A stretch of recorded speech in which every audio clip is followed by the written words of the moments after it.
이해를 하는 게 우선이고요. 대기대순환을 다 이해했다고 한 다음에 보면 많이 어렵지는 않지만 나중에 이제 지구과학 원 수준의 문제를 학교에서 좀 끌어다가 쓰게 되면 엘니뇨 내용은 다 알고 있는데 자료가 좀 어려웠어요.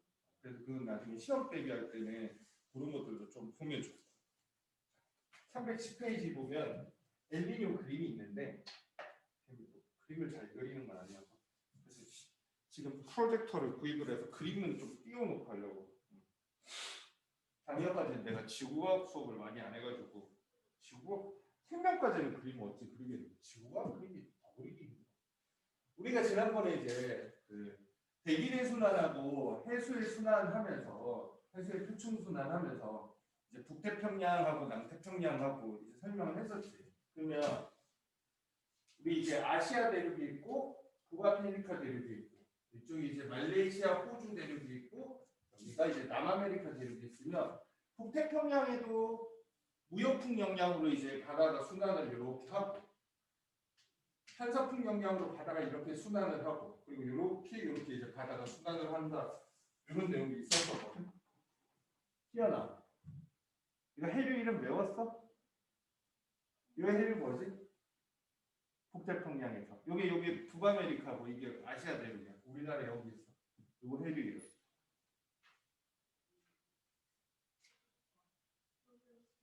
응? 어디였어? 진영아, 이거 뭐야? 오, 복습은 다 했네. 북적도 해류. 적도의 북쪽에 흐르는 해류라서 북적도 해류. 진영 요거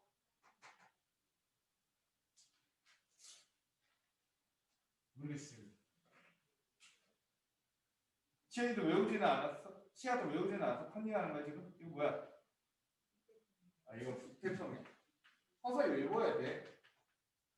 요거 다음 1단원으로 돌아갔는데 1단원 수업하다가 4단원 내용 물어보니까 수업 시간에 중간중간에 물어보니까 애들이 할 때도 알았는데 숙제도 꼬박꼬박 다 했는데 또 까먹더라고. 이게 이제 고등학교 와서 이제 제일 함정 중에 하나가 할 때는 알았는데 내용이 머릿속에 쌓이지가 않으면 중학교 때 스타일을 못 벗어나거든. 앞에서 이제 한번 복습도 좀 해주고 뭐 물어볼 때마다 또 한번 찾아보고 해야 돼. 이건 캘리포니아 해류. 이거는 크로시오 해류야. 이게 이제 북태평양의 순환인 거고 이제 남태평양에서도 무역풍의 영향으로 이렇게 편서풍의 영향으로 이렇게 그리고 이렇게 이제 남태평양에서도 순환이 있었거든. 요거는 이제 이게 북적도 해류니까 이거는 적도의 남쪽이니까 남적도. 이것은 남극 순환류. 이건 페루 해류. 이건 오스트레일리아의 동안에 흐른다 해서 동오스트레일리아야. 동오스트레일리아. 기니까 그냥 동호주 해류라고 할게. 동호주 해류 이렇게 되는데 우리가 보고 있는 310페이지 엘니뇨 그림은 여기 남태평양을 이 정도 각도에서 보고 있는 그림이라고 생각을 하시면 됩니다. 그래서 이제 옆에 각도를 이렇게 보고 있기 때문에 310페이지에 보면 두 개의 그림이 있는데 하나는 여기 보니까 왼쪽이 인도네시아라고 돼 있는데 인도네시아도 되고요. 호주도 됩니다. 이쪽 부분을 얘기하는 거예요. 호주 바로 위가 인도네시아거든. 인도네시아, 호주. 이쪽이 남아메리카, 남미 이렇게 되죠. 그리고 오른쪽의 그림은 똑같이 이렇게 돼 있는데 차이점이 뭐냐면 가장 중요한 포인트는 이 엘니뇨라고 하는 현상이 평소에는 어떻고 뭐 이런 걸 해야 되는데 일단은 이게 평상시야. 평상시. 엘니뇨가 벌어지지 않을 때 모습인 거고 오른쪽은 엘니뇨가 발생하고 있을 때의 모습인 거고 엘니뇨. 이 엘니뇨라고 하는 현상은 언제 벌어지는 일인가? 여기 뭐 자세하게 나와 있지는 않은데, 그치? 그 부분이 이제 조금 빠져있기는 하는데 보통 엘니뇨는 언제 벌어지는 현상이냐면 12월 부근입니다. 즉 여름이에요, 겨울이에요? 여름입니다. 그러니까 여기는 남반구입니다. 남반구. 여기서 이제 현상이 시작이 되는데 남반구의 12월은 겨울이 아니고 여름이야. 원래 여름이면 바닷물은 어떻게 돼요? 여름이면 따뜻하니까 바닷물도 온도가 서래가 높아야 되죠. 근데 평상시에 여기 이제 남태평양을 살펴보면요, 이 서에서 동으로 부는 이 무역풍, 남동 무역풍에 따라서 남동 무역풍의 영향으로 이 남적도 해류 때문에 이 바닷물이 왼쪽으로 동쪽으로 운반이 되는 거야. 그래서 여기 바닷물이 보면은 따뜻한 바닷물이 어떻게 돼 있냐면 이런 식으로 돼 있죠. 여기 보면 따뜻한 해수라고 돼 있죠. 근데 이게 뭐냐면은 원래 바다가 따뜻하면 그냥 전체적으로 따뜻해야 되는데 따뜻한 바닷물이 서쪽으로 이제 몰려 있는 이유가 무역풍의 영향을 받았었어요. 무역풍의 영향. 그러니까 여기 부분을 보고 있는 거거든요. 여기 부분은 여기 부분. 이 남동 무역풍의 영향을 받았고 따뜻한 물이 바닷물이 서쪽으로 쏠리는 것이야. 그러면 여기 이제 차가운 바닷물이라고 그러는데 이 차가운 해수는 뭐냐면은 이게 바닷물이 왼쪽으로 빠져나가고 나면 이쪽에서 바닷물이 이제 그 자리를 채우기 위해서 올라온단 말이지. 남극에서 침강한 차가운 해수라고 표현하는데 이 말은 조금 어려울 수는 있어요. 우리가 표창순환만 배우는 단계에서 조금 어려울 수 있는데 간단하게 얘기를 하면 남극 부분에 차가운 남극이 춥잖아. 그 바닷물들을 차가워가지고 아래로 침강을 한다고 생각하면 차가운 건 내려간다고 생각하면 편해. 그럼 남극 주변에서 내려갔던 바닷물들이 남극 주변에 이렇게 차갑게 있다가 걔네들이 여기서 바람이 불어오고 따뜻한 바닷물이 빠져나가니까 그 자리를 채우기 위해서 이렇게 올라온다고 생각을 합니다. 니네는 그냥 원래는 밑에서부터 올라오는 건데, 그러니까 지리상 밑에 위아래가 아니고 바다 깊숙한 데서 바닷물이 차가운 바닷물이 올라오는 건데, 그냥 편의상 니네는 그냥 여기서 바닷물이 올라온다고 생각해도 큰 상관없어요. 근데 이제 원래 정확히는 남극에서 내려온 심층 해수가 차가운 해수가 위로 올라옵니다라고 합니다. 이게 바로 뭐냐면 따뜻한 바닷물이 올라가고 나면 남극에서 본 차가운 바닷물이 밑에서부터 위로 올라오는 용승 현상이라는 거예요. 용승 현상. 거기 용승이라고 하는 단어 봤어요? 따뜻한 해수가 서쪽으로 이동하고 차가운 해수가 용승하여 표층 수온이 낮다라고 했어요. 근데 이걸 잊어버리면 안 돼. 12월 부터 여름이에요. 여름인데 바닷물은 시원한 거야. 그럼 얼마나 좋아, 그치? 바닷가에 놀러 가는데 여름에 땡겨서 바닷물이 미지근한 게 높아서 시원한 게 없어. 더위를 피하러 해수욕을 갔는데 바닷물이 시원하면 좋겠지, 그치? 그래서 이 남미는 12월에는 아주 휴양지로서 되게 인기가 많아요. 12월이면 원래 겨울이죠. 북반구 기준으로. 그럼 이 북미에 있는 사람들이 크리스마스 시즌 때 여행을 많이 가는 거야. 여기만 여행을 가면 12월에 시원한 바다와 따뜻한 햇살을 맞이하면서 휴양을 보낼 수 있다. 이게 원래의 남미의 12월의 기후예요. 바다는 시원하고 이렇게.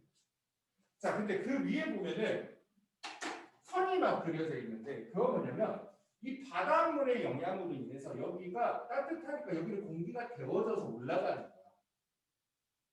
그리고 여기는 차가운 바닷물의 영향으로 이렇게 공기가 식어서 내려오게 돼요. 그래서 공기가 이렇게 순환을 하고 있습니다라고 얘기합니다.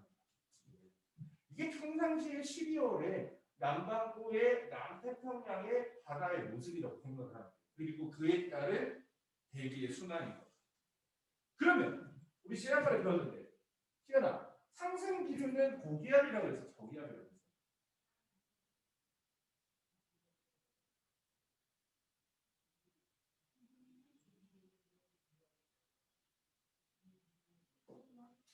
네, 상승 기류는 여기는 이제 저기압이 형성이 되고요.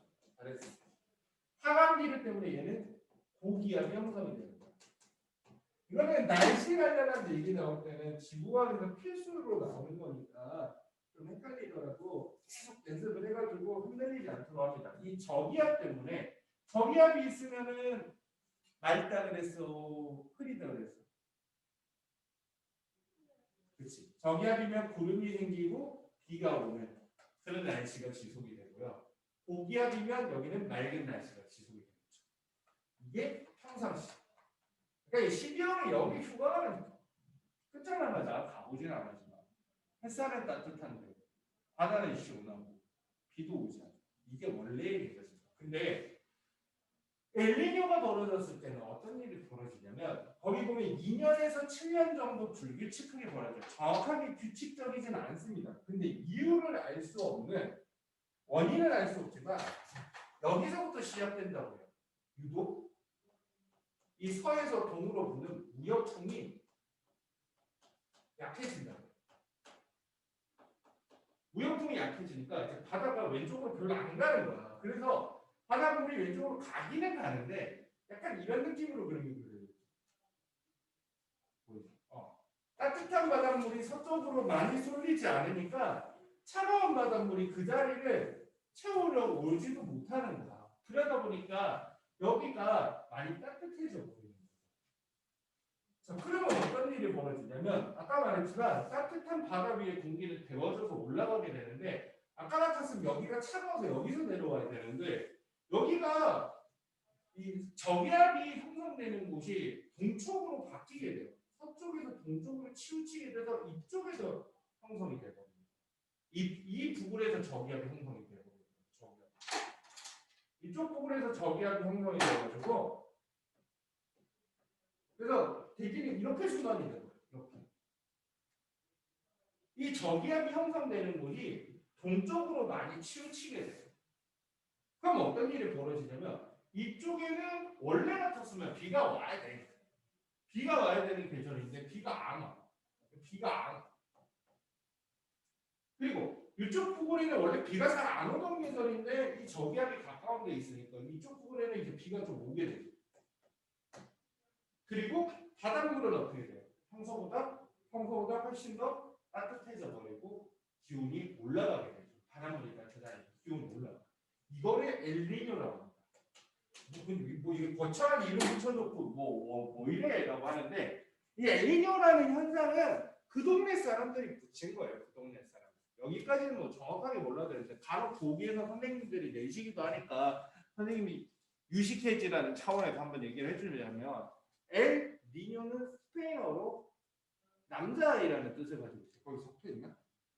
남자아이라는 뜻을 가지고 있대요. 엘 니뇨는. 정확히는 남자 어린아이를 뜻하는 건데 여기서 무슨 남자아이냐면은 관용적으로 쓰이는 건데 예수를 뜻하는 거예요. 예수. 이게 크리스마스 부분에 원래는 여기 앞바다가 차가워야 되는데 몇 해에 한 번씩 예수가 왔는지 남미에도 예수가 왔는지 거기도 이제 스페인어를 주로 쓰고 있고 남미는 가톨릭 국가들이 많습니다. 참고로 포르투갈어를 쓰는 브라질이 있지만 대부분의 남미는 스페인어를 쓰죠. 그래서 한 번씩 앞바다가 따뜻해지는데 그 해에 예수가 우리 동네로 왔다라고 생각을 해서 엘니뇨라고 이름을 붙였다 해요. 근데 이게 뭐냐? 그냥 그 동네에서 벌어지는 일이 이게 아니고 원래 이 엘니뇨에 대한 연구는 왜 시작이 되었냐면 2000년대 초중반에 너네들 아주 어렸을 때지? 지금은 오히려 뭐 코로나가 한창 문제고 그치? 이 이전에는 미세먼지 관련해 가지고 한창 한 이슈였는데 2000년대 초중반에 세계적으로 이상 기후들이 굉장히 많이 생기고 그 기상 재해가 되게 많았어요. 여러분도 뭐 들어봤겠지만 우리나라에도 그 되게 유명한 태풍 매미라든지 왔던 시기가 2000년대 중반쯤인데 그 대형 폭풍들도 되게 많이 생기고 전 세계적으로 기후가 엉망진창이었어. 극도로 가뭄이 와가지고 농작물들이 다 타 죽기도 하고 극도의 홍수로 다 사람들이 막 살 곳을 잃고 이재민이 나기도 하고 그런 일들이 전 세계적으로 많이 벌어져가지고 기상 화기를 열어갖고 과학자들이 연구를 한 거지. 연구를 하다 보니까 이게 어디서부터 시작이 되었나 봤더니 결론이가 참고로 선생님 어렸을 때 교과서에는 이게 아예 없었어요. 이게 아예 없었는데 이 엘니뇨라는 현상이 벌어질 때마다 전 세계 기후가 조금씩 변하는구나. 근데 이 엘니뇨가 벌어질 때마다 살짝씩 전 세계 기후에 영향을 받는데 문제는 지구 온난화를 비롯한 여러 가지 현상들로 인해서 엘니뇨가 한 번씩 벌어질 때마다 이 엘니뇨가 굉장히 강하게 벌어지는 거야. 그러다 보니까 거기 311페이지에 나와 있는 전 세계적으로 이상기후가 발생을 한대요. 남태평양에서 벌어지는 엘니뇨 때문에 전 세계적으로 이렇게 된 거죠. 약간 좀 논리적으로 뿅 뛰어넘는 경향이 있는데 슈퍼컴퓨터 요새는 기상을 슈퍼컴퓨터에서 다 시뮬레이션을 하거든. 시뮬레이션을 해보면 이 남태평양의 수온을 몇 도만 바꾸면 이 무역풍의 바람의 세기를 몇 미터 퍼 세컨만 좀 떨어뜨리면 전 세계적으로 기후 변동이 일어난다라고 알려져 있어서 결론적으로 쓰이게 됩니다. 문제는 뭐냐면 이 무역풍 약화의 원인이 정확하게 알려져 있지 않기 때문에 교과서에도 엘니뇨가 왜 일어납니다는 안 실려 있는 거야. 근데 지금은 그때보다는 이론이 조금 더 발전해서 선생님이 알고 있기로는 뭐 몰라도 돼. 한 개를 흘려도 돼. 무역풍이 약화가 되는 건 지구 온난화 때문에 이게 전 세계적으로 지구가 데워지다 보니까 원래 바람이라고 하는 건 뜨거운 곳이 있고 차가운 곳이 있어야지 고기압 저기압이 생겨서 바람이 부는 건데 지구가 전체적으로 데워지다 보니까 대기 대순환의 약화가 생기는 겁니다. 그래서 그렇다라고 알려져 있어요.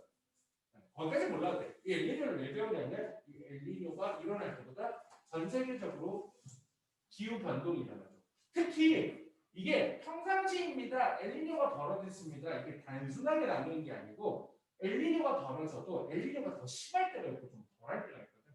심한 엘니뇨가 벌어졌을 때는 세계적으로 거의 기후 재앙에 가까운 일들이 벌어집니다. 2000년대 초중반에 그런 일들이 많이 있고 한동안은 좀 괜찮았는데 앞으로도 또 이런 강한 엘니뇨가 생기면 세계적으로 큰 문제가 생길 거다라고 하죠.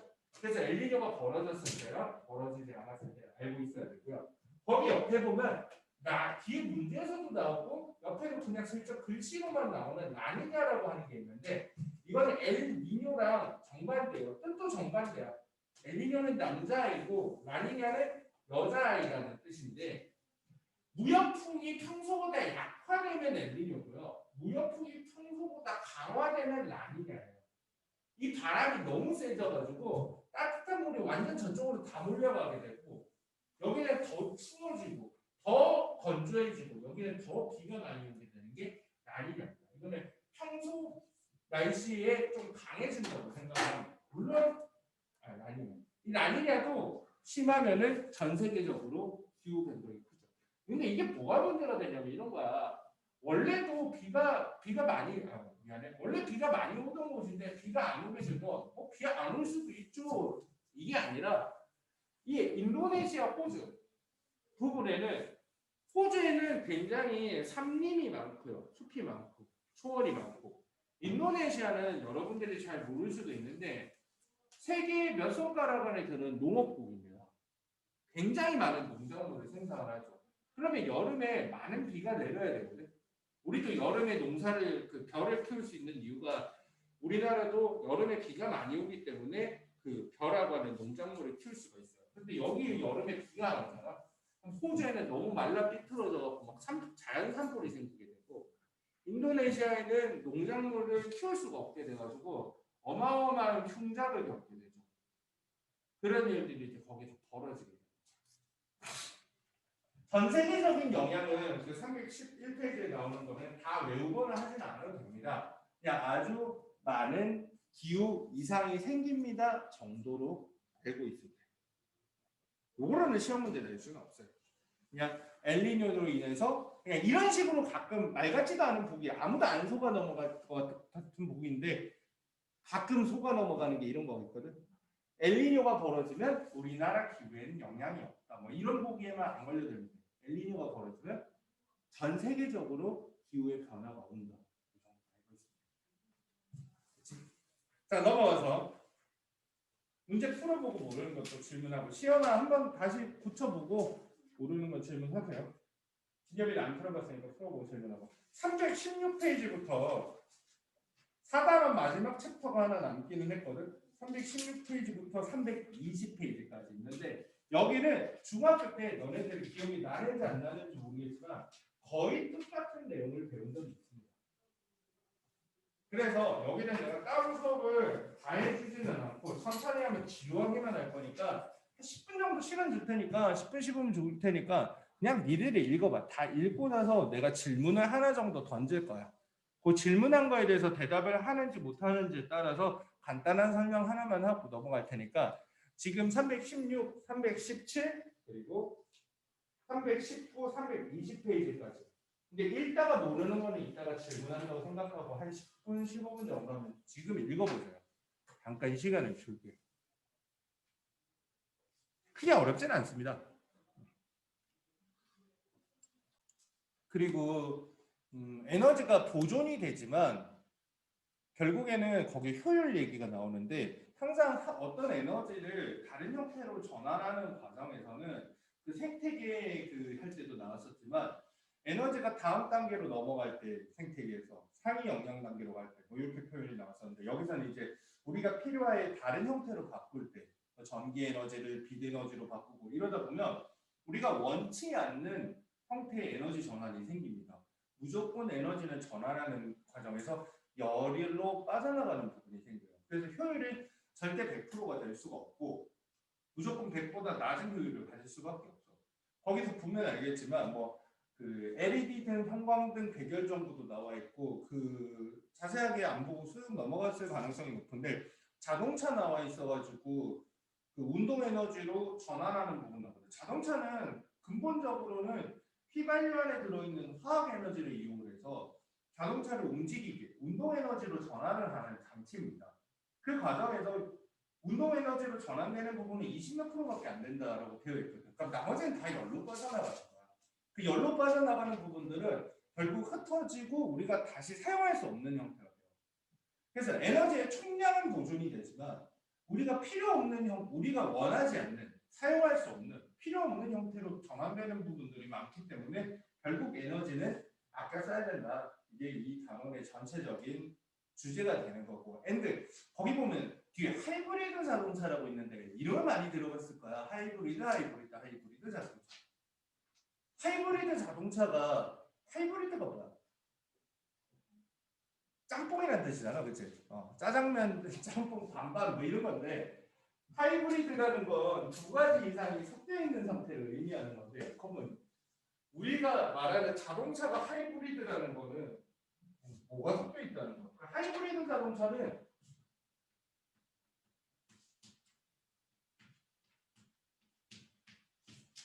두 가지 심장을 가지고 있는 자동차예요. 자동차가 뭐랑 뭐를 가지고 있어? 하이브리드 자동차는? 일반 자동차는 엔진만 있어요.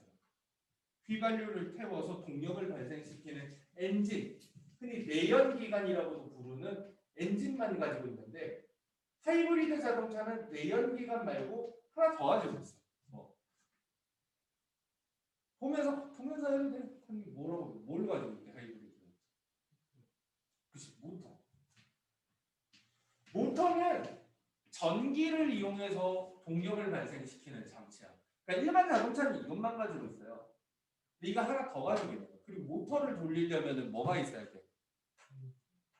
전기가 있어야 되잖아. 그러니까 배터리도 싣고 가는 거죠. 그러니까 일반 자동차는 기름통하고 엔진을 달고 가고 있다면 하이브리드 자동차는 기름통 엔진에다가 배터리하고 모터까지 달려있어. 그럼 일반 자동차보다 하이브리드 자동차가 더 무게가 어떨 것 같아? 더 무거워. 자동차가 무겁다는 건 별로 좋은 건 아니거든. 가벼워야 연료를 덜 써요. 근데 하이브리드 자동차가 에너지를 아낀대. 같은 휘발유 기준으로 했을 때 하이브리드 자동차가 보통 연비가 훨씬 좋거든. 연비라고 하는 거는 휘발유 1kg, 1리터 혹은 뭐 경유 1리터를 연소하였을 때 이 자동차가 얼마만큼 거리가 옮겨갈 수 있는지 이렇게 연비가 보통 좋거든. 하이브리드 자동차는 연비를 어떻게 올린대요? 두 가지를 같이 쓰기 때문에 연비를 올릴 수 있다는데 그 원리가 잘 이해가 갑니까? 이해 가는 사람도 있겠지만 선생님이 일반 상식도 늘릴 겸 내가 간단하게 좀 얘기를 해줄게요. 하이브리드 자동차는 배터리가 들어가는데 우리가 알고 있는 상식으로 배터리는 보통 콘센트에 꽂아가지고 충전기로 충전을 해야 되잖아. 충전을 해야지 그걸로 모터를 돌릴 거 아니야. 하이브리드 자동차는 몇몇 하이브리드 자동차는 콘센트를 끼울 수 있게 돼 있기도 하지만 기본적으로 충전을 따로 하지는 않습니다. 그럼 이거는 하이브리드 자동차를 의 모터를 돌리기 위한 배터리는 어떻게 충전을 하는 거예요? 거기 보면 충전하는 부분에 대한 설명이 있는데 언제 충전이 된대? 내리막길 앤드 감소 그때 배터리가 충전이 돼요. 왜 그때 배터리가 충전이 되는 거지? 이게 자동차라는 게 일단 달렸다고 생각을 해보자. 달리면 운동 에너지가 있는 거거든. 자, 그러면 달리다가 속도를 줄이거나 서야 돼. 그럼 그 운동 에너지가 남아 있으면 쓸까요? 안 쓰지. 그치? 그러니까 우리가 세운다라는 건 운동 에너지를 없애야지 쓰는 거야. 속도가 줄어든다는 건 운동 에너지를 낮추어야 되거든. 근데 에너지라는 게 없어지는 건 안 되잖아. 전환만 가능하잖아. 그죠? 그러니까 우리가 달리고 있는 자동차를 쓰게 하는 건 운동 에너지를 다른 에너지로 변환시켜서 세우는 거야. 보통은 뭘로 변환시키는 줄 알아요? 일반 자동차는? 응? 열. 그래. 보통 우리가 브레이크를 잡아서 세운다라고 얘기를 하지. 자전거도 그렇고 자동차도 그렇던데 그 브레이크가 뭐 하는 장치냐면 마찰을 이용해 갖고 열을 발생시키는 장치인 거야. 마찰을 이용해서 열을 발생시키는 거. 그러면 자동차의 브레이크를 밟았다는 건 달리고 있는 운동 에너지를 마찰에 의해서 열로 다 소모를 시켜버리는 거야. 열로 다 바꿔버리는 거야. 즉 자동차가 달리다 섰다라는 거는 운동 에너지를 열로 날렸다는 거야. 그럼 다시 움직이려면 다시 운동 에너지를 만들어야 돼. 아까 날린 열 에너지로 운동을 못하는 거야. 또 이제 피발류를 태워서 운동 에너지를 발생하는데 또 쓰면 또 운동 에너지 또 날려. 운동 에너지 만들어서 날리고 만들어서 열 에너지 날리고 계속 해야 되니까 어떻게 돼? 당연히 효율이 별로 안 좋을 수밖에 없잖아. 근데 하이브리드 자동차는 아까 전에 이제 시아가 잘 얘기했는데 내리막길을 내려가거나 속도를 줄이거나 정지를 할 때는 보통 아까 말했지만 속도를 줄일 때는 열 에너지로 운동 에너지를 날리게 된단 말이야. 그거를 열 에너지로 날리는 게 아니고 발전기를 하나 가지고 있다가 자동차 바퀴에 발전기를 연결해놓고 속도를 줄여야 돼라고 판단을 하면 당연히 마찰을 이용한 브레이크도 작동을 하지만 그 발전기를 돌리느라 운동 에너지를 소모하게 만들어.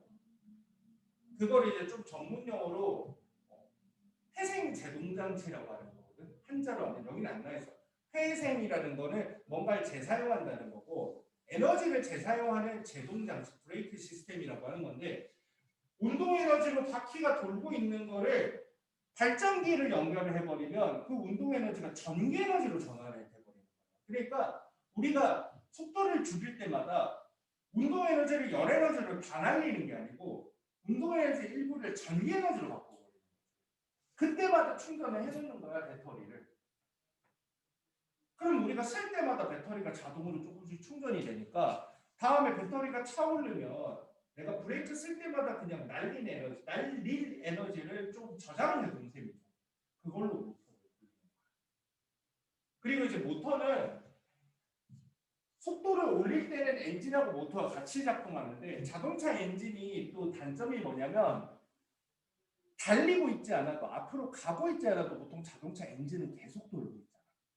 그때도 기름을 계속 태우거든. 근데 전기 모터는 그럴 필요가 없어요.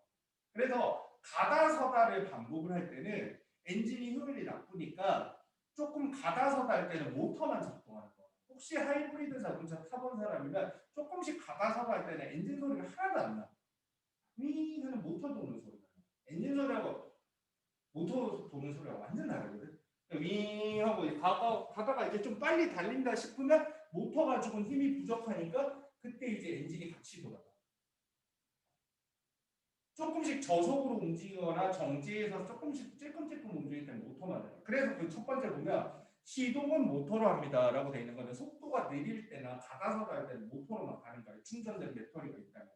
본격적으로 달리기 시작하면 가속 오르막에서는 모터만 가지고는 힘이 부족하니까 엔진이 같이 작동을 하는 거야. 근데 내리막길을 내려가거나 속도를 줄이는 상황에서는 막 이게 열심히 바퀴를 굴려줘야 되는 게 아니고 오히려 운동 에너지를 버려야 되는 상황이니까 그때는 충전을 시켜버리는 거야. 그 운동 에너지. 근데 이 하이브리드 자동차는 일반적으로 우리나라와 같은 환경에서는 가다서다를 많이 해. 차도 많이 막히고 차가 많잖아요. 연비가 좋을 수밖에 없어요. 무거워. 왜? 자주자주 충전이 되거든요. 근데 하이브리드 자동차는 계속 일정한 속도로 계속 흔히 말하는 정속 주행이라고 하는데 그걸 계속하게 되면 배터리는 서서히 다 쓰게 되고 자꾸 브레이크를 안 밟으니까 충전될 틈은 없어. 그러면 엔진만 돌아가거든요. 그러면 연비가 별로 안 좋아져요. 그래서 장거리를 많이 다니고 가다서다를 반복하지 않는 구간을 많이 다니면 하이브리드 자동차가 연비가 무슬모가 되는 거고 오히려 무거우니까 하이브리드 자동차 연비가 더 떨어질 수 있는데 우리나라 같은 환경에 출퇴근 시간에 왔다리 갔다리 많이 하면 연비가 보통은 좋아졌어요. 그래서 우리나라 같은 환경에서는 하이브리드 자동차가 굉장히 인기가 많은 편입니다. 뭐 좋아하는 사람들도 있고 안 좋아하는 사람들도 취향은 있지만 연비는 무조건 좋아. 근데 미국 같은 환경에서는 하이브리드 자동차 연비가 안 좋아요. 장거리 다니고 이러고. 걔네 내비게이션 키면은 1000km 직진해서 우회전 뭐 이런 거 쓴다는데 우리나라에서 그런 게 뜰 리가 없으니까. 그리고 거기 에너지 소비율 등급 표시라고 되어 있는데 많이 봤을 거야. 저기도 붙어 있네. 저기 히터에도 붙어 있고 자동차에도 붙어 있고 가다 보면 많이 붙어 있어요. 보기 싫어서 떼버리지 않는 이상은 대부분의 전자제품하고 자동차 같은 에너지를 쓰는 데는 붙어 있는데요. 시연아, 에너지 적게 쓰고 효율 좋은 거 전기세 적게 전기 적게 먹는 거 쓰려면 1등급 사는 게 좋아, 5등급 사는 게 좋아. 그치, 1등급이 좋죠. 1등급이 효율이 높은 겁니다. 성적도 1등급 좋듯이 에너지 효율은 1등급이 좋은 거라. 색깔로 많이 기억을 하는데 색깔로 절대 보지 마세요. 녹색일 때가 에너지를 많이 아끼는 그린의 이미지가 있죠. 빨간색이면 에너지를 많이 쓰는 거. 근데 색깔은 절대로 시험에서는 흑백으로 나오니까 색깔로는 외우지 말고 그 숫자를 잘 보면 1등급이면 효율이 좋은 거야. 그러면 똑같은 에어컨을 사는데 1등급 에어컨이 있고 2등급 에어컨이 있으면 아마 2등급 에어컨은 똑같이 냉방을 했을 때 전기를 좀 많이 소모하는 거죠.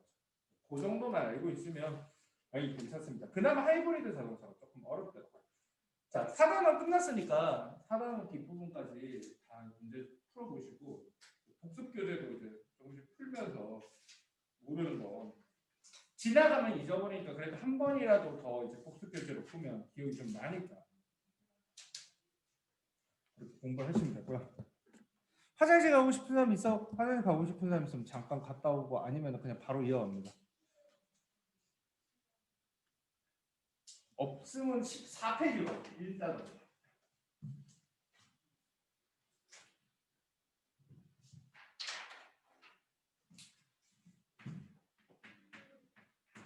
내가 4단원을 먼저 한번 다른 친구들이 좀 들어와서 1단원 할 때 앞에 같이 봤으면 좋겠어서 하는 의도도 있었지만 4단원이 전체 통합과학 내용들을 한꺼번에 좀 모이는 경향이 있어가지고 4단원 한번 보고 또 이제 각자 강의 보면 보는 시야가 다르기 때문에 4단원을 먼저 보는 의도도 있으니까 4단원에 봤던 내용들 잊어버리지 말고 1, 2, 3, 3단원에 조금씩 겹쳐서 내용이 나옵니다. 자, 우리는 이제 1단원으로 돌아갈 건데 지금 14페이지를 피고 있다면 한 장 앞으로 넘기면 12페이지 페이지 표시는 안 돼 있지만 12페이지가 나올 텐데 거기 단원명이 나오죠. 단원명을 정확하게 외우지는 못하더라도 우리가 무슨 단원을 공부하는지는 잊어버리지 않았으면 좋겠습니다. 1단원은 물질에 대해서 배우는 거예요. 물질. 물질이라는 말이 되게 많이 쓰면서도 되게 추상적이거든. 그냥 우리 주변에 눈에 보이는 것들에 대해서 다룬다고 생각을 하면 됩니다. 중학교 때도 물질을 다뤘습니다. 물질을 다룬다는 건 어떤 거, 뭐 고체, 액체, 기체에 대해서 공부한 것도 물질에 대해서 다룬 거고, 화학 반응에 대해서 공부한 것도 물질에 대해서 다룬 거고, 그리고 뭐 열팽창 뭐 이런 거 다룬 것도 물질에 대해서 다룬 거고, 뭐 혼합물 이런 것도 물질에 대해서 다룬 거고, 그리고 순물질, 원소 이런 것도 물질에 대해서 다룬 거고, 그리고 뭐 원자, 뭐 이온 이런 것도 물질에 대해서 다룬 건데 그런 얘기들이 이제 고등학교 수준에서 다시 한 번 시작된다고 보면 돼요. 근데 물질이 우리 주변에 있는 물질을 공부하려고 하다 보니까 물질이 어디에서 왔냐라는 얘기를 하게 되는 거고 그러다 보니까 14페이지에는 멀리도 갔다. 우주 처음에 원소가 어떤 원소들이 생기는 얘기부터 시작을 하려고 하다가 거창도 하잖아, 정확하. 근데 이 앞부분이 좀 낯설어해. 어려운 것보다도 좀 낯설어 하니까 잘 들어보도록 합시다. 이게 좀 고등학교, 중학교 과정에서는 전혀 다루지 않는 내용들이 좀 많다 보니까 좀 낯설어 하는데 많이 어렵지는 않습니다. 새로운 용어들이 많이 나오고 내용을 어떻게 정리해야 되는지 좀 헷갈릴 수 있으니까 잘 정리해서 같이 한번 보도록 할게요. 여기는 우주의 시작을 다루는데 잊어버리면 안 돼요. 우리가 우주의 시작을 다루는 이유는 어떤 원소들이 우주 초기부터 지금까지 오면서 생겨왔는지를 공부하려고 하다 보니까 사이드로 우주에 대해서 공부를 하는 거예요. 거기 보면 딱 보자마자 빅뱅 우주론이 눈에 띄는데 너네들 이제 빅뱅 우주론 많이 들어봤을 거야. 우주가 이제 빅뱅으로 시작되었다라고 하는데 빅뱅 우주론부터 보지 마시고요. 그 옆에 조그맣게 옆에 나와 있는 거 보면 우주론 논쟁이라고 되어 있는 게 있지. 거기도 알아야 돼. 거기 빠뜨리고 가는 경우가 많은데 거기 보면 우주는 정지에 있다라고 하는 정지 우주에 관련된 얘기가 있고 우주는 팽창합니다라고 되어 있는 팽창 우주에 대해서 써져 있어. 그러니까 이 두 학파가 싸우고 있었다고 생각하면 돼. 정지 우주라는 건 이런 거야. 지금 우리가 보고 있는 우주는 과거에도 이 모습이었고 앞으로도 이 모습이다 라는 거야. 우주라는 게 이 거대한 세상이라는 게 크게 변화가 없다라는 거죠. 우리가 알고 있는 그분 이름 맞습니다. 정지 우주는 아인슈타인이 만 주장했다는 게 아니고 정지 우주를 지지했던 가장 유명한 과학자가 아인슈타인이에요. 반면에 우주라는 것도 아마 만들어졌을 거기 때문에 어딘가에서 어떤 초창기의 모습에 만들어진 다음에 그것이 자라나서 지금의 우주가 됐고 앞으로도 우주는 계속 성장해 나간다라고 생각을 하는 거예요. 그래서 우주는 커지고 있다라고 생각하는데 거기 보면 르메트르랑 프리드만 있죠. 프리드만이 이름이 조금 많이 나오는 것 같아요. 선생님 한 사람만 기억하려고 프리드만 이름을 쓸게요. 프리드만. 사람 이름까지 세트로 많이 나오니까 신경 써서 봐줘요. 이 막 싸우고 있어. 막 싸우고 있는데 우리끼리 싸워봐야 무슨 의미가 있어. 아인슈타인하고 프리드만이랑 둘이 앉아 딱 서가지고 복싱 한 판 해가지고 이 사람 말이 맞는 거야? 그런 거 아니죠. 과학은 여러 사람들이 자기 의견으로 막 충돌을 하지만 결국에는 증거가 많은 쪽 이론이 채택이 된단 말이죠. 결국 승자는 팽창 우주론. 팽창 우주론이 승자가 되는데 이 팽창 우주론이 승리되는 이유는 증거들이 발견이 됐기 때문에 그 밑에 사람 이름이 한 명 더 등장합니다. 증거가 뭐예요? 누가 관측을 했죠? 허블이라고 하는 사람이 등장합니다. 허블. 재밌어 허블이었나? 허블 들어봤으시죠? 허블이 뭐 하는 사람이에요? 허블 이름은 어디서 들어봤어? 똑똑해. 그 중학교 책에도 한 번 나오는데 허블 우주망원경이라고 들어봤어? 치안이 들어봤어? 안 들어봤어? 뭐 들어본 사람도 있고 안 들어본 사람도 있고. 우주망원경이 뭐예요? 우주망원경? 우주를 보는 망원경이 뭐 우주망원경이야? 제가 우주망원경 뭔지 알아? 기억 안 나? 우주망원경이 뭐야 지금? 모르겠어? 우주를 보고 있는 망원경은 다 우주망원경이야? 그건 아닌 것 같아, 그치? 우주에 쏘아 올린 망원경. 그러니까 지구상에서 이렇게 하늘을 보는 망원경은 보통 천체 망원경이라고 표현하고요. 허블 우주망원경은 허블이 쏘아 올린 건 아니고 허블이 천체학자로서 물리학자로 천문학자로서 업적들이 되게 많기 때문에 특히 가장 중요한 업적이 우주 팽창을 관측을 했기 때문에 이 사람의 이름을 따서 허블 우주망원경을 만들었고 인공위성처럼 지구 바깥에 쏘아 올린 망원경이야. 그러니까 여기 우주에 지구 바깥에 쏘아 올려서 여기서 우주를 보는 거야. 왜 굳이 그런 짓을 했지? 가까이서 보려고? 참고로 있잖아. 지상에 있는 망원경보다 허블 우주망원경이 훨씬 작습니다. 로켓으로 쏘아 올려야 되기 때문에 지구상에 있는 큰 망원경은 상상을 초월하게 크거든. 근데 거기 쏘아 올린 망원경이니까 그렇게 큰 건 쏘아 올리지 못해. 망원경은 조그만 거야. 그런데도 굳이 지구 바깥에 쏘아 올려가지고 보는 이유가 뭔잖아요. 참고로 여러분들이 우주를 찍은 사진이라고 인터넷이나 아니면 뭐 과학책이나 이런 데 실려 있는 사진들 있잖아. 99%는 허블 우주망원경이 찍은 겁니다. 허블 우주망원경은 어마어마한 돈이 들었고 어디서 쏘았을까? 되게 유명한 단체 나사. 그래, 나사에서 쐈는데 나사에서 쏠 때도 그 미국 이제 나사에서 보통 뭐 그런 프로젝트를 하게 되면 미국 의회에다가 우리 이런 거 하려고 하는데 버짓이라고 이제 그거 예산을 신청을 해갖고 그 예산을 따가지고 자기들이 하는데 돈은 어마어마하게 들지 망원경을 우주에서 쏜다 그러니까 무식한 국회의원들이 뭐 미친 짓을 뭐 이거 돈을 쓰냐고 그냥 망원경 그냥 여기서 보면 되지 않고 겨우겨우 예산을 따서 쏘아 올렸는데 그 허블 우주망원경을 쏘아 올리고 나서 우주 관측 기술이 10배, 100배 좋아진 거야. 우리가 보고 있는 우주 사진들의 99%는 허블 우주망원경을 찍은 거거든. 이게 왜 그러냐면 지구에서는 아무리 좋은 망원경을 찍어도 지구에서 우주를 보려면 뭐가 방해를 하기 때문에 잘 볼 수가 없어요. 뭐가 방해하죠? 지상에서 보면 뭐가 꼭 방해를 해. 무조건. 지구의 대기가 방해를 해. 지구에 대기가 있기 때문에 아무리 좋은 망원경이 있어도 이 두터운 대기를 우주에서 온 미약한 빛들이 다 뚫고 오지를 못해. 그래서 아무리 좋은 망원경을 설치를 해도 지구 대기를 뚫고 오는 빛이 아니라면 제대로 볼 수가 없어요. 그래서 과학자들이 생각을 했죠. 모든 빛들이 지구 대기를 다 뚫고 오는 게 아니니까 그냥 아예 대기권 밖에다 망원경을 쏘면 우주에서 오는 빛을 직접 3D로 볼 수 있겠구나 라고 생각해서 망원경을 쏘자 이거야. 근데 이제 예산 짜보니까 말도 안 되게 들어왔고 이 의회에서 반대를 했지만 결국에는 나사가 가장 잘한 일 중에 하나거든. 그걸 쏘아 올리기. 지금 우리가 보고 있는 우주 사진의 대부분이 허블이 찍은 겁니다. 허블 우주 망원경이 찍은 거죠. 정확히 말하면. 그 사람의 업적을 붙여준 거예요.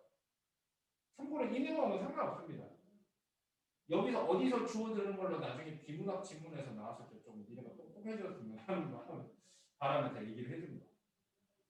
니네 이제 고등학교 국어 영어 보다 보면 별의별 게 다 나오는데 비문학 내용에서 허블 우주망원경이 그런 거예요. 지구 대기 모든 영역의 빛이 지구 대기를 다 통과하는 게 아니에요. 지난번에도 우리 한번 배웠는데 지구 복사 에너지를 온실기체가 흡수한다 그런 얘기가 있었는데 지구 복사 에너지는 어느 영역 빛이라고 그랬죠?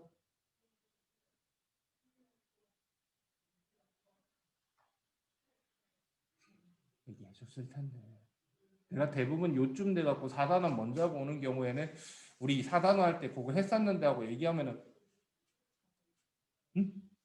그래! 기억하고 있네. 들었어? 그치.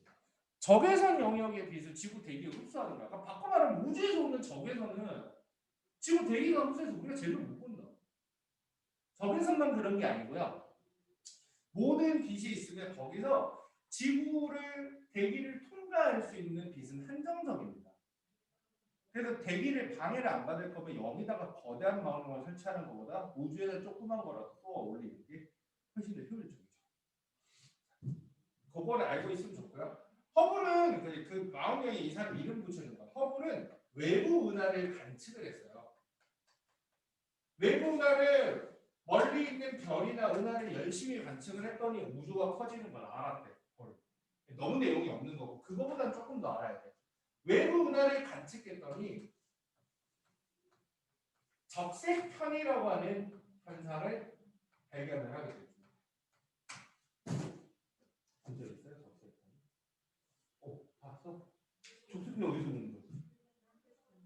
중학교 때 배웠어?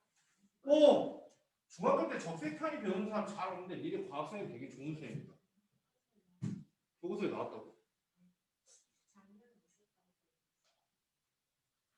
내 기억에 교과서에 적색편이 기억이 없는데. 적색편이가 뭐야, 시야?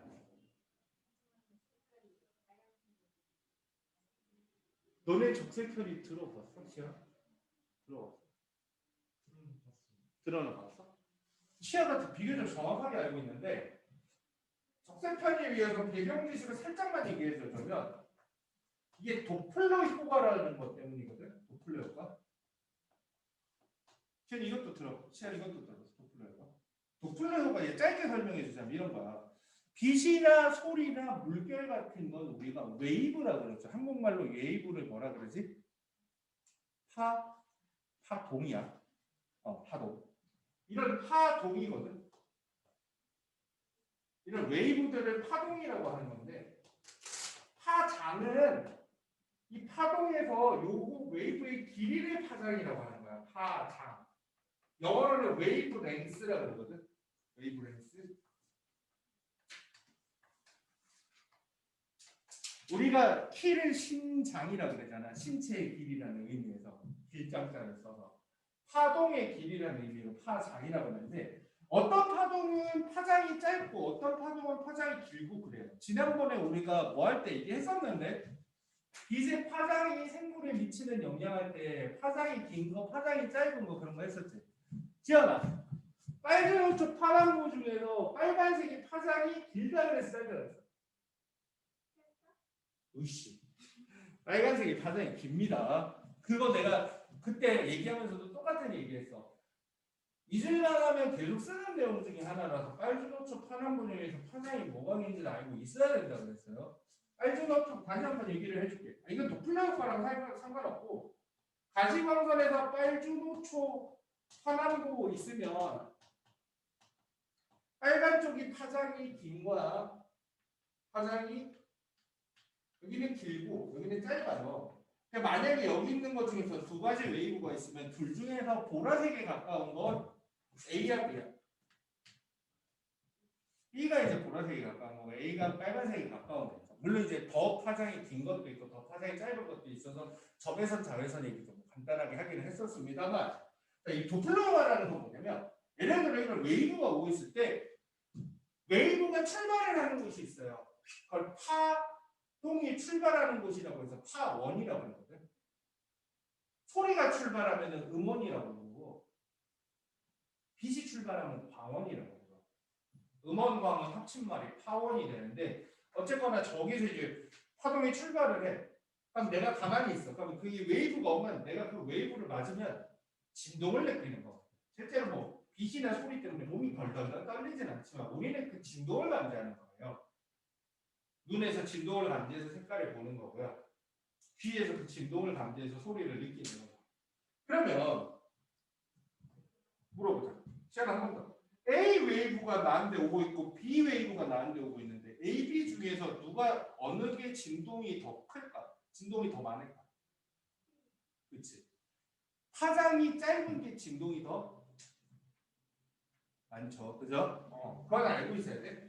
빨간 빛은 파장이 길다 보니까 진동은 적어요. 그 진동수는 작고 반면에 파란색, 보라색 계열의 빛들은 파장이 짧은 덕분에 진동수는 크게 돼요. 근데 내가 얘기하는 여기는 이제 백그라운드 파동에 대해서 기본적으로 알아야 돼요. 도플러 효과는 뭐냐면 웨이브가 와. 웨이브가 오는데 내가 가만히 있으면 그냥 이 웨이브인데 이 웨이브가 오른쪽으로 내가 뛰어가게 되면 파도를 생각해요. 파도가 와서 철썩 나는데 닿고 있는데 파도가 오늘 앞으로 막 가면 똑같이 철썩 하겠어? 그치? 웨이브가 오는데 내가 앞으로 뛰어가니까 웨이브가 더 많이 느껴지잖아. 그치? 그래서 어떻게 되냐면 도플러 효과는 뭐냐면 관측자랑 파동이 오는 곳 파원이라고 하죠. 파원과 관측자가 거리가 가까워지면 실제 파동보다 내가 가만히 있었을 때 느끼는 파동보다 진동수가 커져요. 반대로 거리가 멀어지게 되면 이렇게 오고 있는데 내가 도망을 가게 되면 그 웨이브가 나한테 덜 닿게 되기 때문에 진동수가 작아지게 돼요. 두 개는 안 쓴 거야. 이 도플러 효과라는 건 이런 거야. 빛이든 소리든 마찬가지야. 저기서 어떤 소리가 오고 있는데 내가 소리가 오는 쪽으로 내가 다가가거나 아니면 그 소리를 내는 물체가 나한테 다가오고 있으면 실제 그 소리의 진동수보다 나한테 진동수가 높게 느껴진다. 반대로 저 소리를 내는 물체에 대해서 내가 도망을 가거나 아니면 그 물체가 나한테서 도망을 가게 되면 서로 멀어지게 되면 그 소리의 진동수, 실제 진동수보다는 소리가 낮게 들리게 돼요.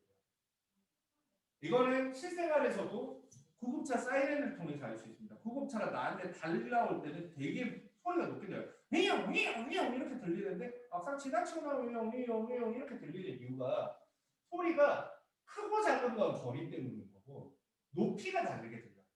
나한테 다 구급차 뒤에서 올 때는 되게 소리가 높게 들려. 윙 큰일 날 것처럼 들리는데 지나가고 나면 안심해도 돼요. 윙 이렇게 들리는 이유가 이 도플러 효과 때문입니다. 문제는 이게 빛도 적용이 됩니다.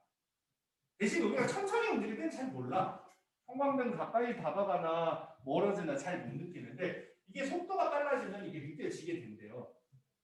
빛을 내는 물체하고 나하고 가까워지고 있으면 저 빛의 실제 진동수보다 내가 더 짧게 느끼고요. 저 물체가 나랑 멀어지고 있으면 실제 빛의 진동수보다 진동수가 낮아지게 됩니다.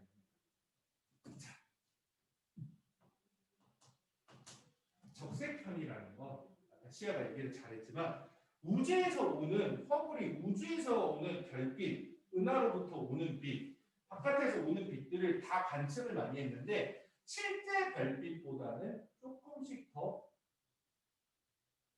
붉게 보였다. 이게 실제 색깔이 붉게 보였다는 느낌보다는 이게 더 많아요. 진동수가 작게 느껴진다는 거. 실제 별빛보다는 진동수가 작게 느껴진다. 멀리 있는 별들도 어차피 빛은 다 비슷할 거라고 생각을 하거든. 가까이 있는 태양이나 멀리 있는 별들이나 별빛이 비슷해야 되는데 이상하게도 모든 별빛들은 태양 정도 가까이 있는 별을 제외하고 나면은 별빛들이 화장이 길게 간직이 돼요. 원래 냈어야 되는 빛보다. 그것까지 또 얘기하면 복잡해서 제가 얘기를 안 할게요. 원래 저 별빛이 내야 되는 파장이 뭔지는 우리가 지구에서 충분히 알 수 있거든요. 근데 내가 저 별이 내야 될 빛의 파장을 알고 있는데 그것보다 파장이 항상 길게 나와. 항상 진동수가 작게 나온다는 거죠. 그 말은 저 별빛이 적색편이라는 건 저 별하고 나하고 멀어지고 있잖아요. 저 별빛도 적색편이라는 건 저 별하고 나하고도 멀어지고 있다. 저 별도 적색편이라는 건 저 별도 나하고 멀어지고 있다. 도플러가 다 관측을 해봤더니 거의 모든 별이 적색편이다. 그 말에 거의 모든 별이 멀어진다는 거죠. 그럼 우리가 지구만 왔다야 우리만 멀어지게? 이상하잖아요. 그거는. 사방팔방의 모든 별을 관측해도 다 멀어진다는 걸 설명할 수 있는 방법은 하나밖에 없습니다. 우주가 팽창하고 있기 때문에 모든 별이 서로 멀어지는 거죠. 우리를 기준으로. 그래서 어떻게 된다? 모든 별이 멀어지기 때문에 우주는 팽창한다 라는 결론이 나와요.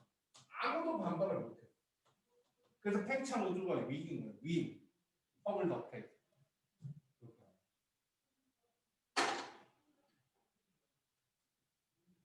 뭐 도플러의 호가까지 나올지는 모르겠지만 적색편이라는 단어까지는 잘 등장을 합니다. 요 단계 설명했던 내용이 다 쓸모없는 내용이 아니니까 다 알아두면 좋고요. 선생님 저는 내용이 많아서 좀 기억하기가 힘드네요 라고 하는 친구들은 적색편이까지만이라도 해주세요. 범위가 가까워지는 진동. 여기 자리가 필요해서 좀 치우는 거야. 자, 그 다음에 팽창 우주론이 이겼는데 그 팽창 우주론도 거기 보니까 두 사람이 또 싸우네. 거기 보니까 가모프라고 하는 사람하고 호일이라고 하는 사람이 또 싸움을 합니다. 얘네 왜 자꾸 싸우냐? 가모프하고 호일이 싸움을 하네요.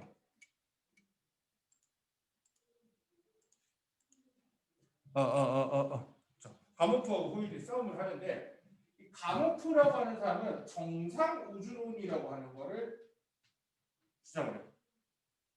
책에 빅뱅 우주론이 앞에 있네. 빅뱅을 앞에다 쓸게. 빅뱅 우주론이 있고 이게 가모프 필수. 정상 우주론은 호일이라고 하는 사람이 주장을 합니다. 사람 이름 다 나오니까 사람 이름 신경 써서 다 해요. 사람 이름 나도 사람 이름 정도 딱 7세기인데 우주가 커지고 있다는 거는 이긴 거야. 그러니까 얘네 둘 다 우주는 커지는 거야. 그래서 둘이 공통점을 보면 둘 다 우주 부피는 크기는 증가하고 있습니다라는 건 둘 다 동의를 해요. 그 왼쪽에 이제 보면 표가 있어. 거기 보면 빅뱅 우주론하고 정상 우주론에서 생각하는 거예요. 근데 호일은 아인슈타인하고 좀 비슷한 느낌이야. 우주가 커지는 건 부정하지 않아. 근데 우주 모습 자체가 옛날하고 지금하고 앞으로 크게 변하지는 않을 거라고 생각한다. 그래서 우주가 커지기는 커지는데 막 급격하게 커지는 것도 아니고 우주가 커지면 별하고 별들이 다 멀어져 가지고 별들이 지구에서 보면 하늘이 깜깜해지고 별들이 다 멀어져서 그렇게 되는 게 아니고 별하고 별이 멀어지면 그 사이에서 또 별이 나오고 이런 식으로 생각을 합니다. 그래서 우주의 모습이 크게 바뀌지 않다고 생각을 해서 호일은 우주가 커지더라도 뭔가는 변하지 않을 거라고 생각해요. 거기 보면 일정이라고 되어 있는 값이 하나 있는데 호일이 생각한 우주론에서 일정한 값, 변하지 않는 값은 뭡니까? 뭐가 있죠? 그치. 호일은 밀도가 변하지 않는다라고 생각을 했어요. 밀도가 일정하다라고. 반면 가모프는 밀도가 일정한 것이 아니고 뭐가 일정하다고 생각해요? 가모프는 질량이 일정하다고 생각합니다. 그러니까 둘의 가장 큰 차이점은 공통점은 부피는 둘 다 증가인데 빅뱅 우주론에서는 질량이 일정한 거고 정상 우주론에서는 밀도가 일정한 거예요. 이걸 따로 다 외우려고 이렇게 기억을 하셔야 됩니다. 밀도라는 건 중학교 때도 배웠지만 질량의 부피로 나눈 값이야.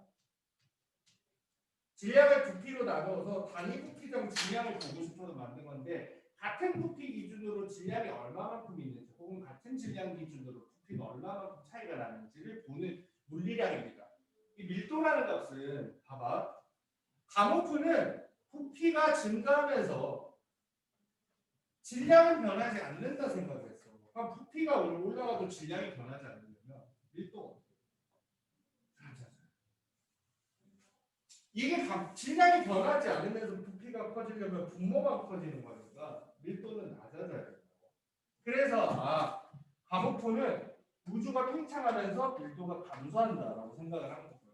반면에 호일은 부피가 커지지만 밀도가 변하지 않는다고 생각해요.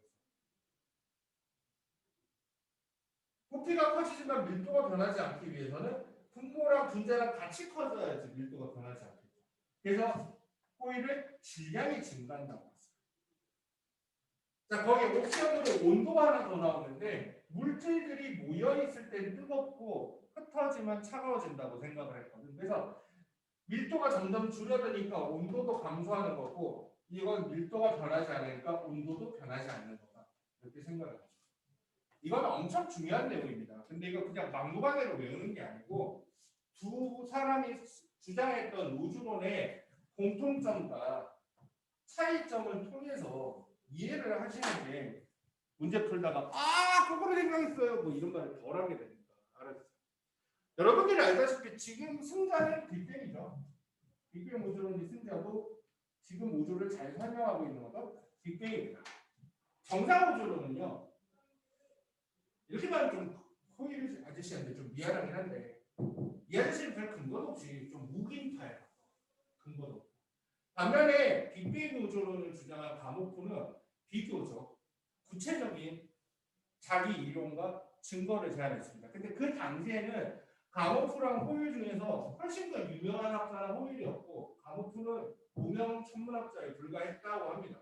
그래서 호일이 얘기가 되게 더 맞는 것처럼 사람들이 많이 믿었는데 가모프가 어떤 증거를 우주가 한 점에서 시작되어서 빵 하고 폭발을 하면서 급격하게 팽창을 해서 생긴 게 지금 우주의 모습이라면 내가 생각할 때 적어도 몇 가지 증거가 있을 거고 그 증거들이 발견이 될 것이다라고 예측을 하게 되는데 그 증거가 발견이 되죠. 다른 사람들에 의해서.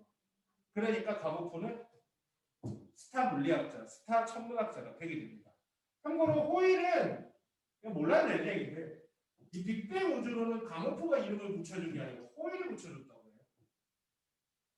이게 뭐예요? 호일은 우주가 과거에도 지금 모습, 지금도 지금 모습 뭐 이런 표현이라서 우주가 항상 스테이블, 안정된 상태를 유지한다고 해서 안정된 상태의 우주를 주장을 했는데 우주가 급격하게 팽창해서 지금의 모습이 되었다라고 생각하는 가모프의 우주론을 듣고 호일이 뭐냐 무슨 우주가 빵구도 아니고 그래서 빅뱅이라고 하는 게 우리는 하도 많이 들어서 별로 어색한 뜻이 없지만 외국인들이 듣는 거야 빅뱅 하면은 뽕 약간 이런 느낌이거든.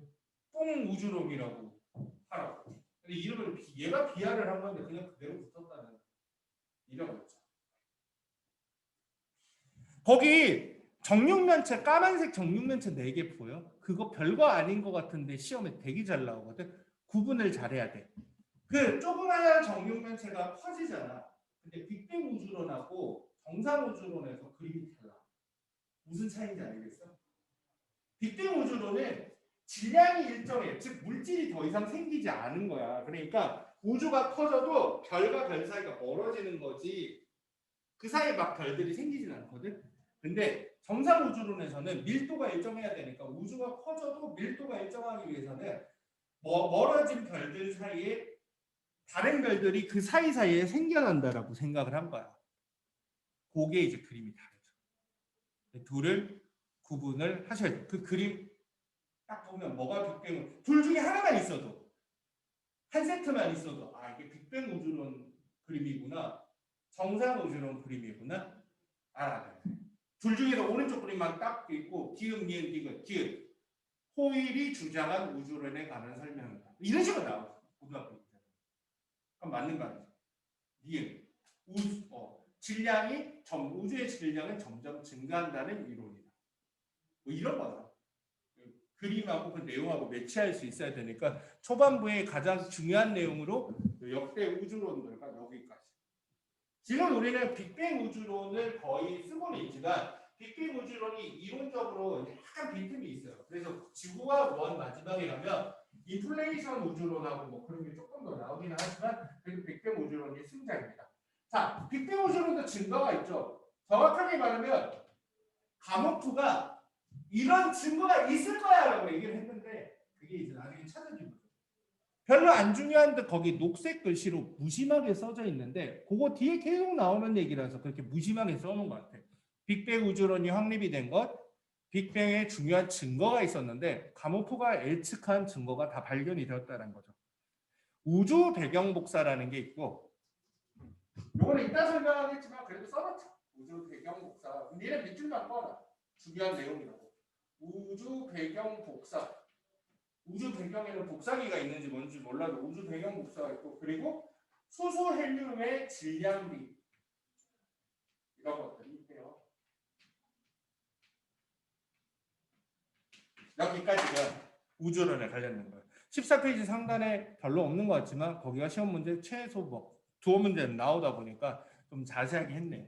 오히려 14에서 15까지는 말만 길지 별로 자세하게 할 건 없는데.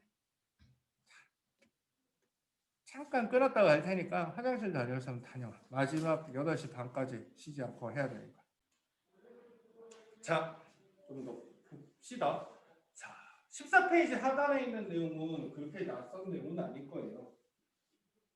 물질의 구성하고 있는 거는 쪼개다 보면 원자가 나오고 원자 안에는 원자 핵과 전자가 있고 원자 핵 안에는 양성자와 중성자가 있다. 뭐 이 정도까지는 많이들 알고 있더라고.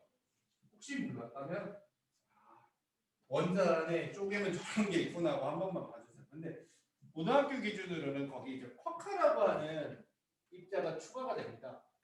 쿼크는 양성자와 중성자를 쪼개면 나오는 입자고 원래는 6가지 입자가 있어요. 그 옆에 소개를 하고 있습니다. 학교에 따라서 6가지 입자 다 외우라고 하는 경우도 있으니까 일단 물질을 구성하는 쿼크는 위 쿼크와 아래 쿼크 두 가지 있으니까 두 가지만 확실하게 외우고 나중에 시험 전에 필요하다면 학교에서 선생님이 되게 6개 다 써주면 6개 다 외워야 되나 보다 젠장하고 6개 외우면 돼요. 업, 다운, 탑, 바텀, 참, 스트레인지에서 6개가 되거든요. 그죠? 근데 이게 번역이 위 쿼크, 아래 쿼크는 다 똑같은데 탑, 바텀, 스트레인지 참은 고등 과정에서 공식적으로 등장을 안 하다 보니까 한글로 번역한 거 보면 조금씩 달라요. 거기 보면 스트레인지 쿼크가 여기는 야릇한이라고 되어 있는데 어떤 책에는 기묘한 해서 기묘 쿼크라고 되어 있기도 하고 참 쿼크도 보면 맵시 쿼크라고 되어 있는 책도 있고 매력 쿼크, 매력적이다 해서 매력 쿼크 되어 있는 것도 있으니까 일단 다 외우지는 않아도 됩니다.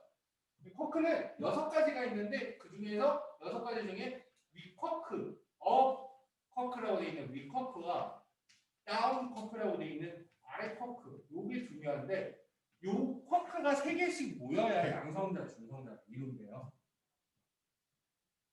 그리고 전자는 알고 있을 겁니다. 근데 여기 되게 중요한 단어가 등장을 하는데 쿼크하고 전자 요거를 합쳐서 기본 입자라고 부릅니다. 기본 입자. 문제 풀다 보면 기본 입자라고 하는 단어가 굉장히 많이 등장하는데 양성자, 중성자는 기본 입자라고 해서는 안 돼요. 원자도 기본 입자라고 하지는 않습니다. 입자는 입자인데 기본 입자라고 하지는 않아요. 이제 고등학교 1학년 때부터 기본 입자라고 딱 이름을 붙일 수 있는 건 뭐랑 뭐? 전자랑 쿼크밖에 없습니다. 전자랑 쿼크. 그거 되게 그걸로 응용해갖고 낚시 문장 많이 있으니까 그거 신경 쓰시고요. 거기 보니까 쿼크는 미안해. 양성자, 중성자 확대하는 거 보면 쿼크가 3개 들어있는데 무슨 쿼크가 들어있는지는 그 옆에 15페이지 보면 나와 있습니다. 15페이지 보면 양성자는 위 쿼크 하나, 2개에 아래 쿼크 하나 있는 게 양성자고요. 중성자는 위 쿼크 하나에 아래 쿼크 2개가 있어요. 좀 헷갈리죠?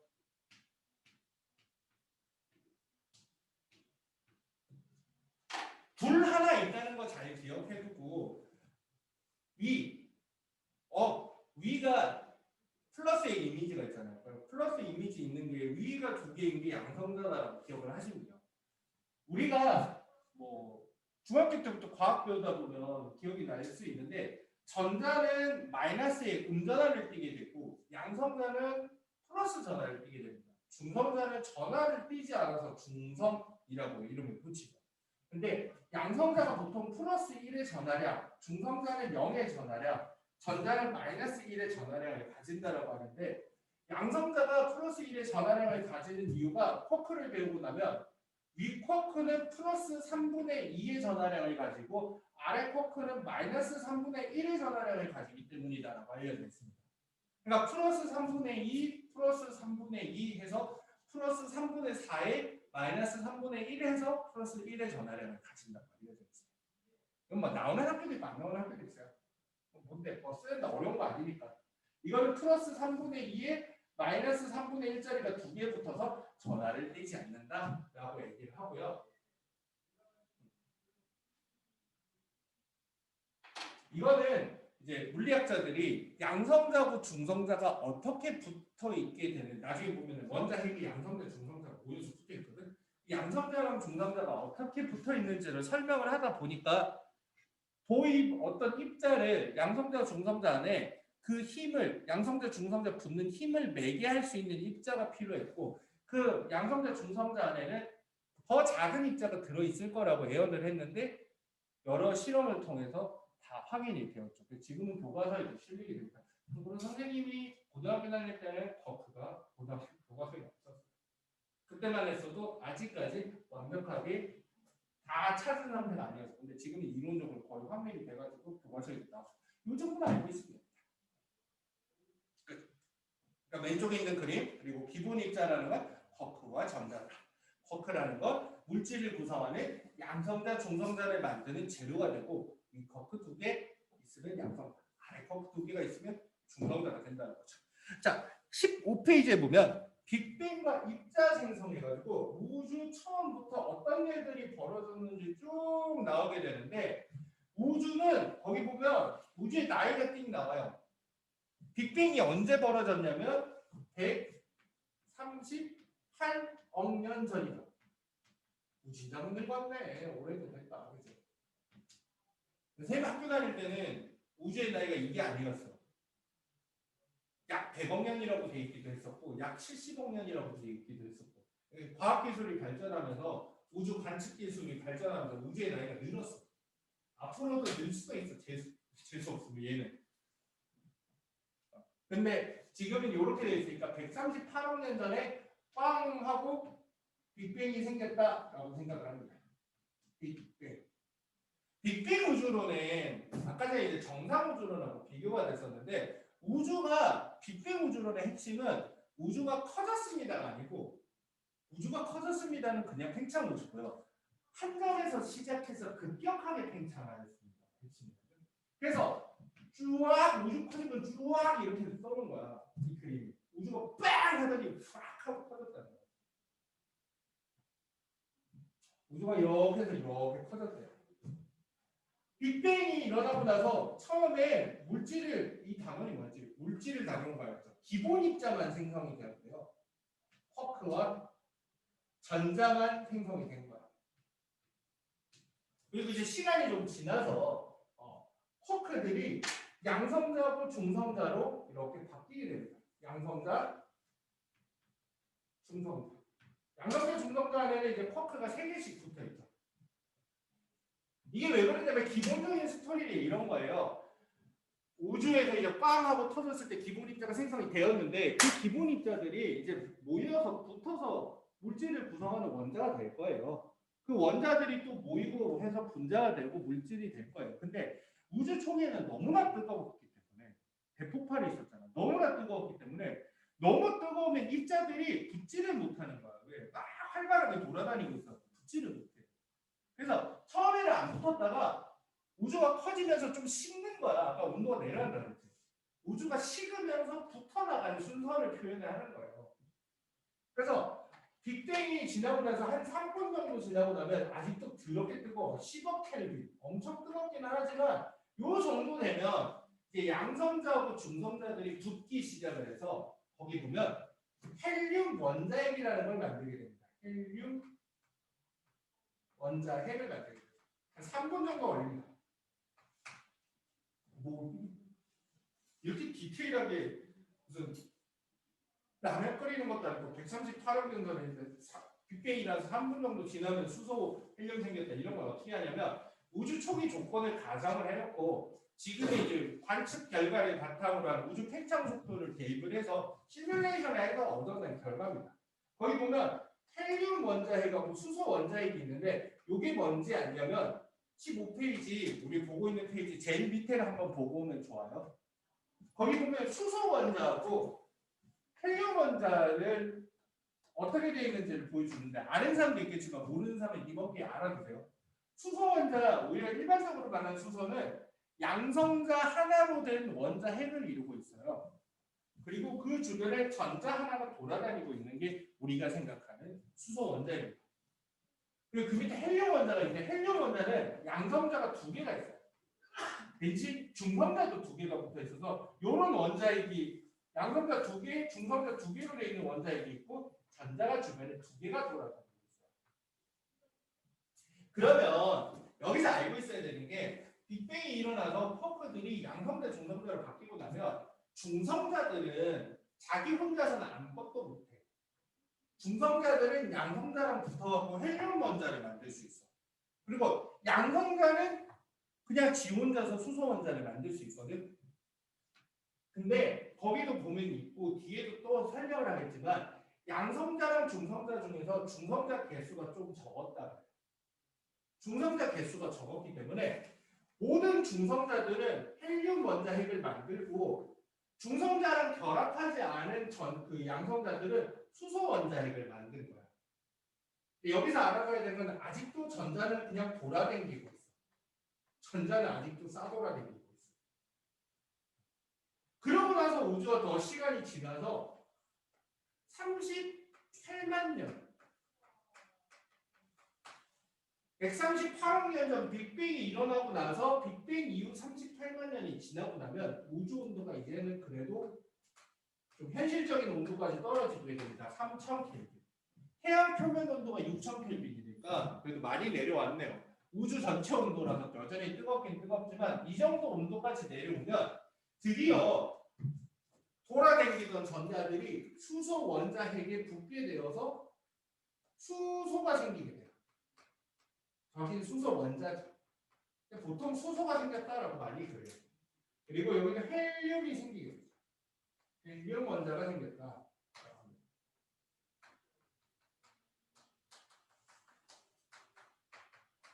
중요한 건 아까 봤지만 여기서 붙어 나가는 숫자야. 쿼크가 양성자 중성자가 되고 한 3분 정도 지나고 나면 중성자들이 양성자가 붙어갖고 헬륨 원자핵이 되고 중성자랑 붙지 못한 원자들은 수소 원자핵으로 나와 있게 되고 그리고 38만 년이 되어서 온도가 3000 켈빈까지 낮아져야 드디어 전자들이 들러붙게 됩니다.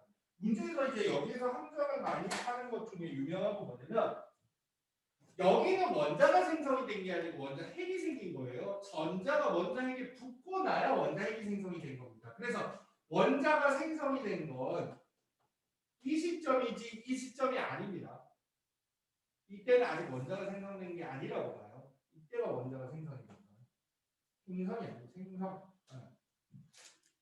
요거 정도가 우리가 알고 있어야 되는 기본 내용이야. 이것만 정확하게 알고 있어도 밑에 읽는 게 훨씬 편하고 밑에 아무리 읽어봐야 이 순서 모르면 아무 쓰잘데기 없는 거야. 그래서 요거를 이제 먼저 기억을 해두시고 그 사이에서 벌어졌던 일들을 선생님이 아까 전에 설명하면서 했던 말들 앤드 뭐 좀 추가적인 내용들이 떠들고 있는 거야. 쭉 한번 읽어볼까? 빅뱅 138억 년 전 매우 뜨겁고 밀도가 높은 어떤 우주의 한 점에서 빅뱅이 일어나서 우주가 시작되었대. 밀도가 높은 한 점. 어딘가 모여 있었다는 거죠. 빵! 하고 터졌대요. 급격하게 팽창을 하면서 기본 입자가 생성이 되었어요. 우주의 온도가 매우 높았을 때는 그때는 직후에 입자가 생성이 된 게 아니고 빅뱅하고 조금 있다 생성이 된 건데 그거는 잘 안 물어봐. 빅뱅하고 곧 바로 입자가 생성이 된 거니까 그거 그렇게까지는 안 나눠도 돼요. 그 다음에 이제 기본 입자, 쿼크와 전자가 생기고요. 그 양성자, 중성자가 생겼습니다. 아까 말했듯이 양성자, 중성자는 위쿼크, 아래 쿼크로 구성이 되어 있는데 위쿼크 둘에 아래 쿼크 하나인 양성자, 위쿼크 하나, 아래 쿼크 두 개인 중성자로 되어 있습니다. 따닥따닥따닥. 거기 보니까 전자는 운동 에너지가 충분히 커서 자유롭게 움직일 수 있다. 아직 전자들이 안 붙는다 이거야.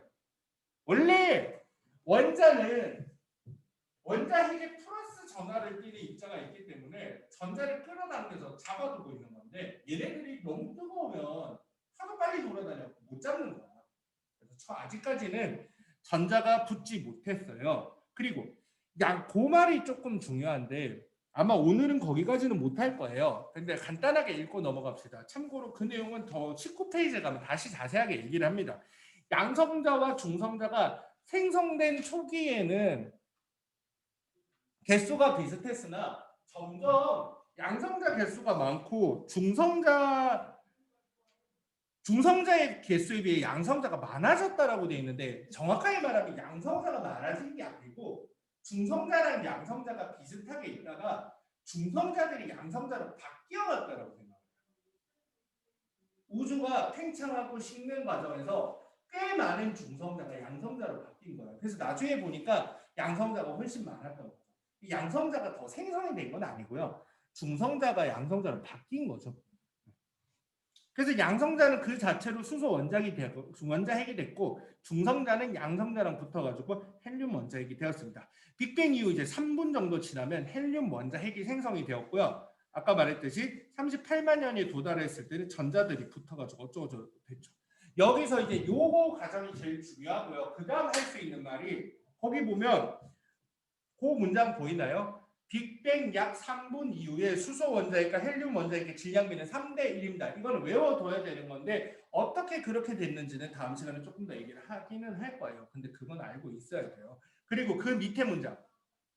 우주 초기에 헬륨 원자핵보다 질량이 더 큰 원자핵이 거의 생성되지 못한 까닭은 우주의 온도가 계속 낮아져서 더 무거운 원소의 핵 합성이 일어나지 못했기 때문입니다. 라고 되어 있는데 이건 무슨 얘기냐면 우주가 우리가 지금 거의 1시간에 걸쳐 우주 탄생으로부터 쭉 얘기를 하고 있는데 여기까지 와도 우리가 알고 있는 뭐 탄소, 산소, 질소 이런 원자 얘기는 하나도 안 나온다 이거야. 우주 초기에는 수소랑 헬륨밖에 없었어요. 수소랑 헬륨밖에 없었어요. 그러니까 우주 초기에 생성된 원소라는 표현이 문제 풀다 보면 되게 잘 나와요. 뭐 우리 몸에는 우주 초기에 생성된 원소로 구성이 되어 있다. 우주 초기에 생성된 원소가 지구에 있다. 우주 초기에 생성된 원소, 이거는 수소와 헬륨을 말하는 거거든요. 우주 초기에는 그 다양한 원소 중에서 수소와 헬륨밖에 없었습니다. 그리고 그것보다 더 무거운 원소들은 나중에 조금 더 진도가 나가면 나중에 별의 내부에서 핵합성 또는 핵융합을 통해서 일어나게 되는데 우주가 식어버려가지고 수소하고 헬륨들이 무거운 원자로 붙지를 못해요. 그래서 그거는 나중에 생길 거다라는 거죠. 그 다음 밑에 이제 원자 모형 한번 보고요. 16페이지까지는 할 수 있을 것 같아요. 16페이지에 보면 원자의 생성에 따른 우주의 변화라는 게 있는데 여기가 원자 생성인 거야. 38만 년 전 3000켈빈 일대에 벌어진 일에 대해서 간단하게 써놨는데요. 거기 보면 왼쪽 그림에는 원자가 생성되기 이전, 원자가 생성되기 이전이라고 하는 건 전자들이 원자에게 붙기 이전인 거야. 붙기 전. 그리고 전자들이 원자에게 붙고 나면 원자가 생성되었다라고 하는 건데 거기 보면 빨간색 화살표 보여? 그게 뭐야? 빨간색 화살표 빛이 되잖아, 그렇지? 이게 원자가 생성되기 이전에는 빛이 직진을 못해요. 빛이 직진을 못해. 우리는 알고 있죠. 빛이 직진하는 거 아니에요? 빛이 직진을 하지. 근데 그것도 빛이 직진을 하려면 어디 부딪힐 데가 없어야 직진을 하죠.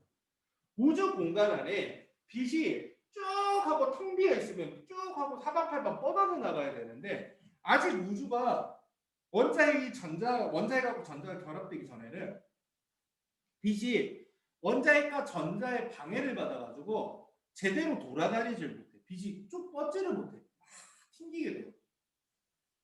그래서 이렇게 원자가 생성되기 이전에는 빛이 직진을 못해요. 직진을 못하는 상황입니다. 원자 생성이 되고 나야지 직진을 하게 되는 거. 그리고 빛이 직진을 못하던 상황은 어떤 상황 잘 이해가 안 된다면 오늘 그랬지. 오늘 아침에 나와본 사람 알 건데 오늘 안개가 되게 많이 껴 있었는데 우주가 그냥 안개와 같은 상황인 거야. 되게 낮에 안개가 끼잖아. 니네가 안개 속에 들어가 있으면 분명히 밝아서 내 손발은 보이는데 저기 앞에는 안 보여. 멀리는 안 보인단 말이야. 그게 왜 그러냐면 분명히 밝아. 빛이 있거든.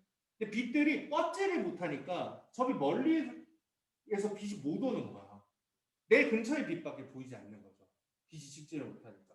그런 상황이라고 보면 됩니다. 그래서 우주가 허옇고 뿌연 상태라고 생각을 하면 돼. 그래서 그거를 뭐라고 문제를 표현하냐면 빛이 직진을 못하기 때문에 불투명하다고 해요.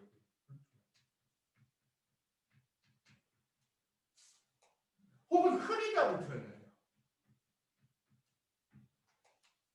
근데 이제 빛이 직진하면서 우주는 투명하게 바뀌었고 투명하니까 이제 맑다고 표현해요. 그래서 원자가 생성이 되면서 우주는 맑아졌다. 우주가 개었다라는 표현을 합니다. 우리가 흐리다가 날씨가 맑아지면 개었다라는 표현을 쓰잖아. 이런 표현도 쓰니까 문장을 좀 바꿔서 베리에이션이 있거든. 그거 정도는 알고 있습니다.